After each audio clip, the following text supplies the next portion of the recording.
بسم اللہ الرحمن الرحیم۔ بے روزگاری ہمارے معاشرے کا ایک ایسا روگ ہے جو بے شمار برائیوں اور طرح طرح کے جرائم پھیلنے کا سبب بن رہا ہے۔ اگر نوجوانوں کو اچھی تعلیم و تربیت کے ساتھ ساتھ بہتر روزگار بھی فراہم کیا جائے تو جرائم کی شرح میں کافی حد تک کمی آ سکتی ہے، مگر افسوس کہ بے روزگاری کی شرح میں مسلسل اضافہ ہو رہا ہے۔ آج کل جس طرف دیکھیے بے روزگاری کا رونا رویا جا رہا ہے۔ حالات کی ستم ظریفی دیکھیے کہ کئی نوجوان تو نامور تعلیمی اداروں سے پڑھ کر بھی چہرے پر بے یقینی اور ناکامی کا لیبل سجائے باہر آتے ہیں۔ وہ کیا کسی شاعر نے کہا ہے، کالج کے سب بچے چپ ہیں کاغذ کی ایک ناؤ لیے، چاروں طرف دریا کی صورت پھیلی ہوئی بیکاری ہے۔ بے روزگاری اور تنگی معیشت کا اولین اور بنیادی سبب اللہ تبارک و تعالیٰ کی ذات پر توکل نہ کرنا، قناعت بھری زندگی اختیار نہ کرنا اور اسی رب ذوالجلال کی نافرمانیوں میں مشغول رہنا جو بندوں کو رزق دیتا ہے۔ لہٰذا سب سے پہلے ان اسباب کا ازالہ کیجیے، پھر دنیاوی اسباب کی طرف توجہ کیجیے۔ بے روزگاری کے دنیاوی اسباب بھی بہت ہیں، جن میں سے ایک یہ ہے کہ کئی لوگ بغیر محنت کے سب کچھ پا لینے کے خواہاں ہوتے ہیں۔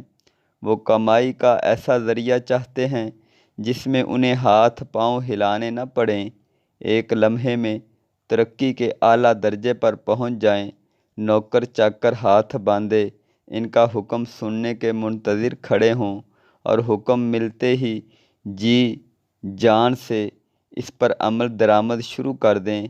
ایسے افراد پر بلی کے خواب میں چھچھڑے کی مثال صادق آتی ہے۔ یقیناً ایسا ہونا بہت مشکل ہے، لہٰذا خوابوں کی دنیا سے باہر آئیے اور محنت لگن کو ہر کامیابی کی بنیاد سمجھیے۔ کچھ نوجوانوں کے بے روزگار ہونے کی وجہ یہ بھی ہوتی ہے کہ وہ اعلیٰ سے اعلیٰ تعلیم حاصل کرنے کی دوڑ میں اتنا آگے نکل جاتے ہیں کہ پھر کسی چھوٹے موٹے کاروبار یا درمیانے درجے کی ملازمت کو اپنی توہین سمجھتے ہیں، خواہ مخواہ اپنے معیار کو اونچا کر کے کئی ایسے موقع بھی ضائع کر دیتے ہیں جو ان کی زندگی بدل سکتے ہیں۔ بہت اچھے کی تلاش میں اچھے سے بھی ہاتھ دھو بیٹھتے ہیں اور پھر زندگی بھر کف افسوس یعنی شرمندگی اور ندامت سے ہاتھ ملتے ہیں۔ مایوسی بے روزگاری کی ایک وجہ بہت جلد مایوس ہو جانا بھی ہے۔ یاد رکھیے کہ سب کو تعلیم مکمل کرنے کے بعد فوراً بعد ایک اچھی ملازمت مل جائے قطعاً ضروری نہیں۔ مثلاً جب کسی ادارے میں، کسی مل میں، کسی بھی ادارے میں اگر 100 افراد مطلوب ہیں تو وہاں 10,000 بے روزگار افراد کی درخواستیں جمع ہو جاتی ہیں اور نوکری ملنے والے 100 خوش نصیب افراد کے علاوہ سبھی ناکامی کا منہ دیکھتے ہیں اور حالات کو کوستے رہ جاتے ہیں۔ صبر و تحمل اور توکل کا سبق تو انہیں نصاب میں پڑھایا ہی نہیں گیا تھا کہ وہ اس پر عمل کرتے کہ جب کئی مرتبہ کوشش کے باوجود بھی کامیابی نہیں ملتی تو وہ مایوس ہو جاتے ہیں۔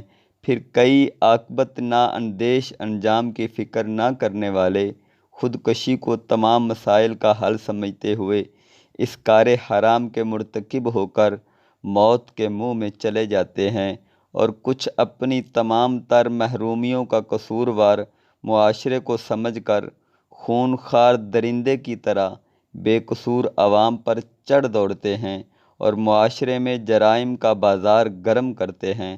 حالانکہ اگر یہ صبر کا دامن تھامے رکھتے، اللہ تعالیٰ اس کے فضل اور رحمت کا سوال کرتے ہوئے کوشش جاری رکھتے تو کچھ مشکل نہ تھا کہ چند قدم آگے منزل مل جاتی۔